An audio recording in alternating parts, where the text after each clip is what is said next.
It's the J.R.Joker Show, starring J.R.Joker. Not appearing on tonight's show, Tom Hanks, Christopher Walken, and actor James Brolin. I just thought I would remind you James Brolin's an actor. So now here's the featured performer of the J.R.Joker Show, J.R.Joker. Hello, gang. I hope you're half as happy to see me as I am to see you. Well, a lot of people write in and they want to know something about me. Who is this old guy on TV trying to be funny? Did I say TV? I just refer to everything with the screen as TV. Although I grew up on TV, one of the first generation, part of the first generation to do that. We're usually called baby boomers, not first generation TV watchers. But anyway, a little bio on me.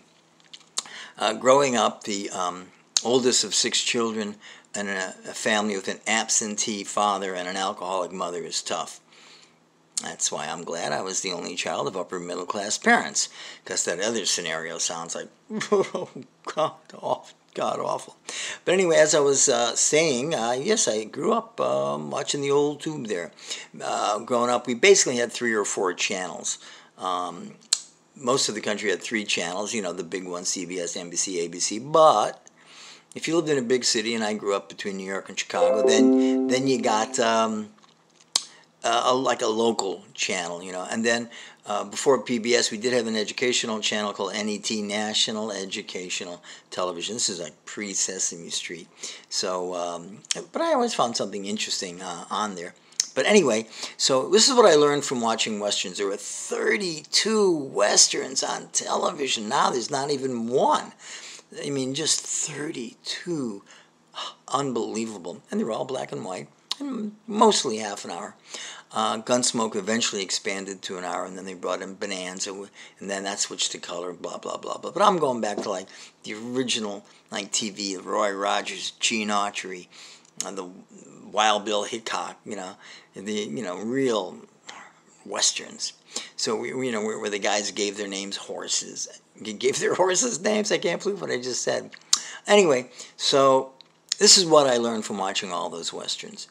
Everybody and I'm sure this is accurate because no doubt the people that produced the people that produced these shows were sticklers for accuracy, and they wanted to be historically correct. I'm sure, absolutely.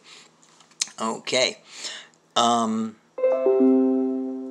Everybody in the Old West, regardless of who they were, men mostly, it was kind of a macho era, was a good tipper. Every cowboy, cowhand, cowpoke, the marshal, the sheriff, the deputy, the posse, the rustlers, the prospectors,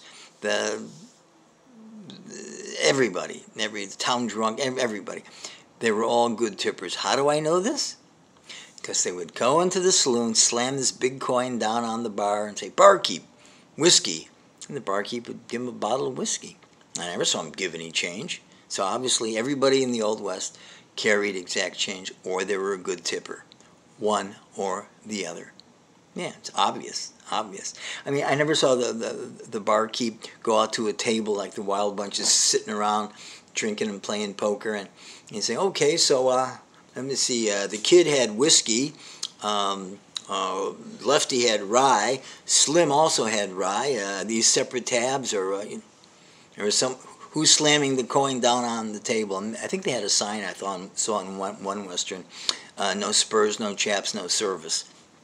So another thing I learned was that good guys shopped at a different gun range than the bad guys, because the bad guys, the best armament that they were able to get was a 6-shooter, whereas the good guy, he shopped at the good guy gun range, and he was able to buy a 7-shooter, an 11-shooter, a 16-shooter, and they really had the advantage over the bad guys. I think the bad guys maybe once in a while tried to sneak in to the good guy gun range. Now they put a white hat on, they're going to buy an 11 or a 13-shooter, whatever, trying to level the playing field. But it never worked because, as soon as they walked in, the guy that ran the place said, "Wait a minute, I hear ominous music. Oh, wait a minute. I can see behind that phony mustache. You're a bad guy. Get out of here. This is only for good guys." So anyway, that's what happened when I watched TV, and I learned that about westerns. I also learned that horses back in the Old West were bulletproof.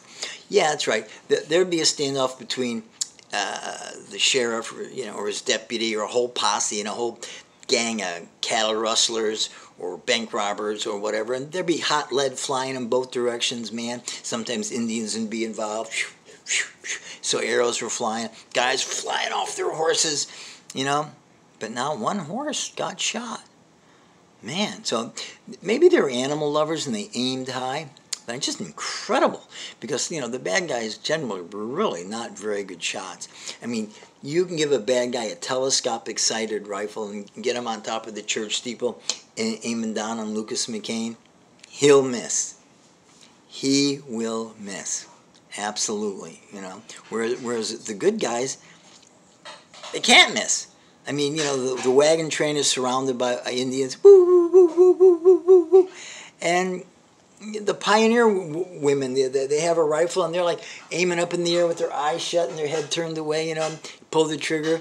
This cuts to a shot of an Indian flying off his horse. That always bothered me because I was kind of for the Indians, So that always happens. So, So when you watch westerns, remember these details, and be mindful of them. So kind of a short episode today. I'll talk more about movies next time.